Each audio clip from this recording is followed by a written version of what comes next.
Bonjour à tous, je vous propose de passer en revue 5 questions qui vont nous permettre d'appréhender les notions de base concernant la bourse de Casablanca. Alors première question, quels sont les instruments qui sont traités sur la bourse? Euh, on peut distinguer deux grandes catégories, les actions et les obligations. Alors au niveau des actions, il faut savoir qu'aujourd'hui il y a environ 77 actions qui sont cotées sur la bourse de Casablanca dans divers secteurs.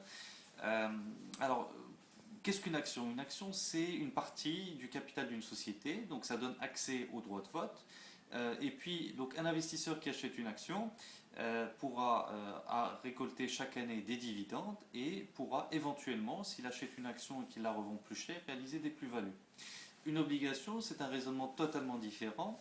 Un investisseur qui achèterait une obligation, il prête de l'argent à la société. En effet, une obligation est émise par une société pour qu'elle puisse se financer dans le cadre d'un projet ou tout simplement dans le cadre d'une croissance interne. Donc, en fait, un investisseur qui achète une obligation pourra encaisser les intérêts, donc on appelle ça des coupons, et également être remboursé de l'argent qu'il investit.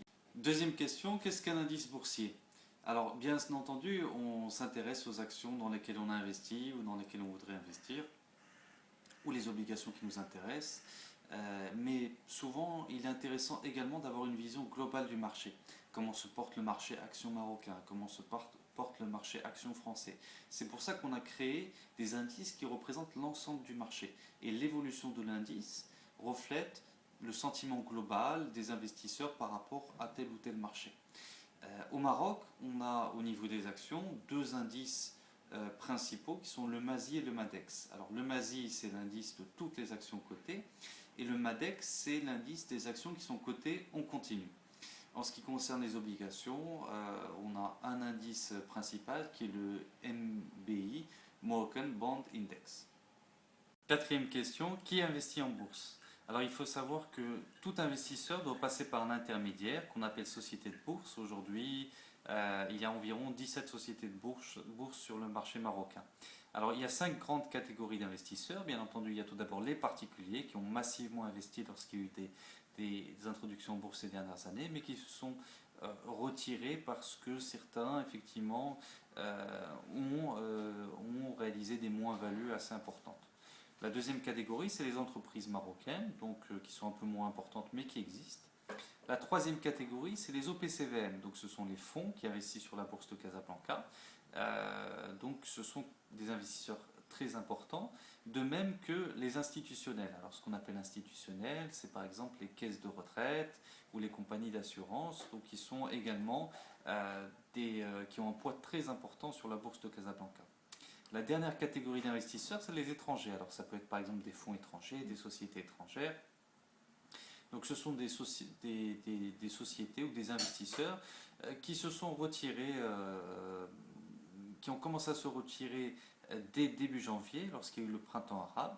Pourquoi? Parce que ces investisseurs étrangers donc, ont une vision globale sur toute la zone MENA, toute la zone du Maghreb et du nord de l'Afrique. Et lorsqu'il y a eu des troubles, ils ont une stratégie sur toute la zone, donc qui englobe le Maroc également. Et même si le Maroc est resté stable par rapport à ses voisins, le printemps arabe a entraîné un retrait progressif des investisseurs étrangers.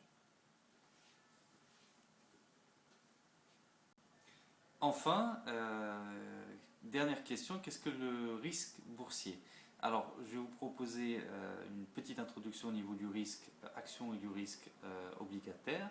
Alors, on peut mesurer le risque d'une action à travers sa volatilité. Qu'est-ce qu'on appelle la volatilité? La volatilité, si vous voulez, c'est comment une action va osciller autour de sa moyenne. Si une action le cours d'une action vibre énormément, on va dire qu'elle est volatile. Si le cours d'une action est plutôt stable, on va dire qu'elle est peu volatile.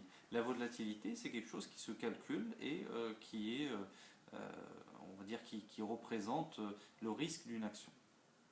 Au niveau des obligations ou des titres de créance de manière générale, on a deux types de risques. Comme au niveau des titres de créance, vous prêtez votre argent, il y a le risque que la personne à laquelle vous l'avez prêté fasse défaut, ne vous le rembourse pas. On appelle ça le risque de défaut ou le risque de crédit. Le deuxième type de risque, c'est le risque de taux. En fait, une obligation va voir son cours descendre si les taux montent et inversement. Donc, on va mesurer le risque de taux ou la sensibilité, si vous voulez, d'une obligation comme étant quelle va être la variation de ce titre ou de cette obligation pour une variation de taux donnée. Alors, je vous remercie pour votre attention. J'espère que à travers ces quelques questions, on a pu répondre à des questions que vous posiez. Et je vous donne rendez-vous pour une prochaine vidéo très bientôt. Merci.